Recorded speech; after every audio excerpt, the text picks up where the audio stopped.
Hi, I'm John. I'm here at the Book Farm, and today I have Raoul Lufbery and Marc Pourpe. The subtitle is From the Birth of Aviation to the Lafayette Escadrille, 1909 to 1918. And I'll freely admit that's maybe not the most free-flowing or articulate title we've ever come up with here at Schiffer. I'm at least partially, if not fully, to blame for that. But there is some background to it and why we felt that it was necessary to include all these details in the title. And I'm going to start off with a bit about that. So when this book came in as a proposal, it was originally called Two Great Nights of Adventure. And Two Great Nights of Adventure was an English translation of the title of a French book that was authored by this guy, Jacques Mortane, in the interwar period. Mortane was a really accomplished aviator in his own right. He was one of the early pilots in France, and he was a personal friend of both Raoul Lufbery and Marc Pourpe. He knew them both personally. They were friends. They exchanged letters, things like that. And both Lufbery and Pourpe were killed in the First World War. And after the war, Mortane wrote Two Great Nights of Adventure to memorialize his friends. And because of Mortane's personal relationship, he had these letters, all this primary source material about these two guys. Two Great Nights of Adventure was really the best, most complete biography of these men ever written. And it was never translated into English. And eventually the manuscript made it into public domain. And at that point, Dennis Gordon, an expert on the Lafayette Escadrille, and the Lafayette Flying Corps, he authored this book with Schiffer in 2000. The Lafayette Flying Corps, the American volunteers in the French Air Service in World War I. He commissioned a translation of Two Great Nights of Adventure, and the complete translation of Two Great Nights of Adventure is included in this book. But the thing is, that's only about half of the content in this book. The other half is biographical information, primarily on Lufbery, but also on Pourpe. Most of which comes from the Lufbery family collection. And that was provided courtesy of Raoul Lufbery III, who you also see here listed as a co-author on the cover, along with Dennis Gordon and Jacques Mortane. So Two Great Nights of Adventure, in addition to sounding a bit dated, was a bit misleading. It was not very descriptive as to what the book actually was. This book is a biography of both Marc Pourpe and of Raoul Lufbery. And so what better to call the book than, Raoul Lufbery and Marc Pourpe. And then the subtitle, From the Birth of Aviation, and then you have 1909. I get that might seem incorrect. Like, of course, the Wright brothers had the first powered manned flight in 1903, which was before 1909. I wish we would have changed the wording to maybe From the Pioneering Days of Aviation, or had changed the time range or removed it, because while most of the book is focused on the period between 1909 and 1918, it does go back earlier. It covers the childhoods and the youths of both Pourpe and Lufbery, and that occurred before 1909. Both were born in the latter days of the 19th century, and really the book does cover from the birth of aviation to 1918 and even a bit after. But we tried to be very specific with the time range. We wanted to be very clear what the book was. We really wanted to include this note about the Lafayette Escadrille, because the Lafayette Escadrille is one of the most famous American fighter squadrons of all time, if not the most famous. It was actually a French/American squadron. It was a French squadron with American pilots. And Raoul Lufbery is very closely associated with the Lafayette Flying Corps and the Lafayette Escadrille. He was the top scoring ace in the Escadrille, and we thought that was important for readers to make that connection. But anyway, that's enough about the title. I want to show you a bit of the book itself.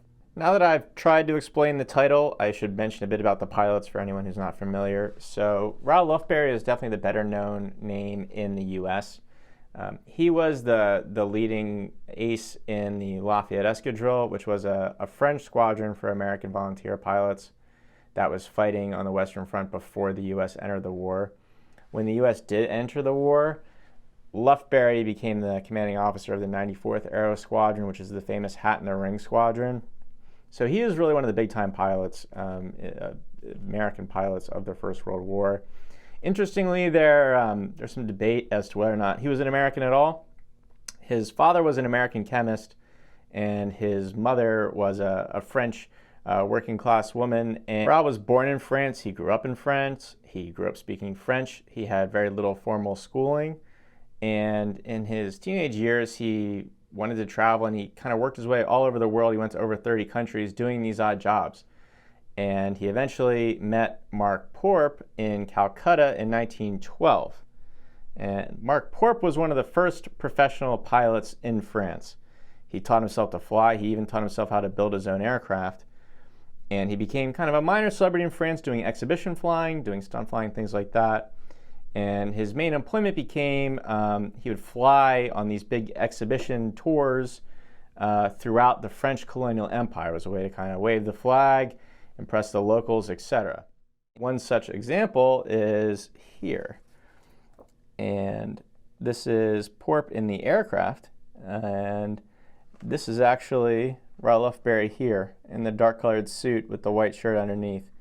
And this is just before Pourpe's flight from Cairo to Khartoum. Lufbery was initially employed by Pourpe as a mechanic, and that was the beginning of Raoul Lufbery's career in aviation. So I mentioned that this book is roughly one half Two Great Nights of Adventure, and the second half is the original content, primarily from the Lufbery family archive. And this is where Two Great Nights of Adventure ends, and you can see here I really wasn't exaggerating. It's like pretty much dead on the middle of the book. And I do want to show you guys some content from the latter half of the book as well. Get to it here. So this chapter is about the Lafayette Escadrille mascots. You can see here, this is Lufbery. He had 2 lion cubs as pets. Their names were Whiskey and Soda. They were, I think they're pretty famous in World War I aviation circles. You may have heard of them. And you see, Lufbery was just this incredibly larger than life guy. He was a fighter pilot. He had pet lions. Although this latter half of the book is primarily focused on Lufbery, it does include some additional information on Pourpe as well, including this chapter, which is about Marc's mother, who was an extremely interesting character in her own right. Marc Pourpe's mother was one of the most famous actresses and courtesans in France in the pre-war period. And she had very public affairs with many of the aristocratic men and women of Europe during that period, and eventually even married into royalty. That was long after she gave birth to Marc, when she was 16. Marc's father was a lieutenant in the French Navy who ended up actually in an insane asylum. He died when he was 30, and he had very little relationship with Marc or Marc's mother. But I don't want to ruin the whole story. These guys, as you can probably get a bit of an idea from what I've said so far, they had really larger than life, epic lives. Unfortunately, they were also really short lives. Both were killed in World War I. And for the rest of the story, this book is the place to go. Thanks for watching this episode of Behind the Book. If you enjoyed this, please like, subscribe. Anything you can do, it helps. And if you can't get enough, you can also follow us on Instagram and Facebook as well. I hope to see you again soon for another video.